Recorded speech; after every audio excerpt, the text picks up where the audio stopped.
অবশেষে শঙ্কাই হলো সত্যি, বাংলাদেশের যৌক্তিক দাবি মানল না আইসিসি। আসন্ন টি-20 বিশ্বকাপে বাংলাদেশের পরিবর্তে র্যাঙ্কিং বিবেচনায় স্কটল্যান্ডকে অন্তর্ভুক্ত করেছে ক্রিকেটের এই সর্বোচ্চ নিয়ন্ত্রক সংস্থা। কিছু উগ্র ভারতীয় হুমকির মুখে আইপিএল থেকে বাংলাদেশি ক্রিকেটার মোস্তাফিজুর রহমানকে বাদ দেয় বিসিবি সাফ জানিয়ে দেয় বাংলাদেশি ক্রিকেটারদের জন্য অনিরাপদ ওই দেশে বাংলাদেশ বিশ্বকাপ খেলতে যেতে পারবে না। 2026 সালের টি-20 বিশ্বকাপকে সামনে রেখে নিরাপত্তার ঝুঁকির কারণ দেখিয়ে বিসিবি ভারতে দল পাঠাতে অনীহা প্রকাশ করেছে, যার নেপথ্যে ক্রিকেটারদের নিরাপত্তা নিয়ে বাংলাদেশ সরকারের কঠোর অবস্থান এবং দুই দেশের বর্তমান রাজনৈতিক অস্থিরতা কাজ করছে। বিশেষ করে মুস্তাফিজুর রহমানকে আইপিএল থেকে সরিয়ে নেওয়ার নির্দেশ এবং ভারতের বর্তমান পরিস্থিতির কারণে বিসিবি তাদের ম্যাচগুলো ভারত থেকে সরিয়ে নেওয়ার আবেদন করেছে। কিন্তু সেই আবেদন আইসিসি নাকচ করে দিয়েছে। এমনকি তারা ভারতে কোনো নিরাপত্তা হুমকি নেই বলে দাবিও করেছে।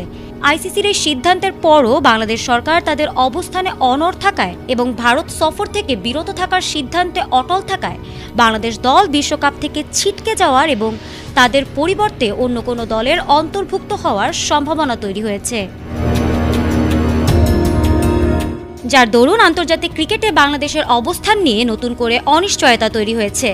আইসিসির বিবাদ নিষ্পত্তি কমিটি ডিআরসি বাংলাদেশ ক্রিকেট বোর্ডের করা আপিল সরাসরি বাতিল করে দিয়েছে। ফলে বিশ্বকাপ সংক্রান্ত সিদ্ধান্তে বিসিবির সামনে কার্যত আর কোনো পথ খোলা রইল না আইসিসির ভেতরে।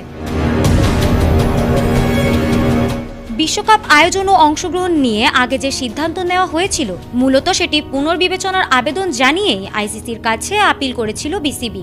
কিন্তু ডিআরসি জানিয়ে দিয়েছে আইসিসির নিয়ম অনুযায়ী এই বিষয়ে আপিল শোনার এখতিয়ার তাদের নেই। সে কারণেই আবেদনটি গ্রহণযোগ্য হয়নি। এতে করে বিসিবির কৌশলগত পরিকল্পনায় বড় ধাক্কা এসেছে বলে মনে করছেন সংশ্লিষ্টরা। এদিকে আইসিসির প্রভাবশালী নেতা জয় শাহ বর্তমানে দুবাইয়ে অবস্থান করছেন। সংশ্লিষ্ট সূত্রের দাবি, এই আপিল বাতিল হওয়ার পর আইসিসি দ্রুতই পরবর্তী সিদ্ধান্তের দিকে এগোতে পারে। এমনকি বিশ্বকাপে বাংলাদেশ না থাকলে বিকল্প দল হিসেবে স্কটল্যান্ডকে অন্তর্ভুক্ত করার বিষয়টিও আলোচনায় রয়েছে। ফলে সময় গড়ানোর সঙ্গে সঙ্গে পরিস্থিতি আরও জটিল হয়ে উঠছে। ডিআরসির নেতিবাচক রায়ের পর বিসিবির সামনে একমাত্র সম্ভাব্য পথ হিসেবে উঠে আসছে court of arbitration for sports. জানা গেছে, প্রয়োজনে সুইজারল্যান্ড ভিত্তিক এই ক্রীড়া আদালতে যাওয়ার বিষয়টি গুরুত্বের সঙ্গে ভাবছে বিসিবি।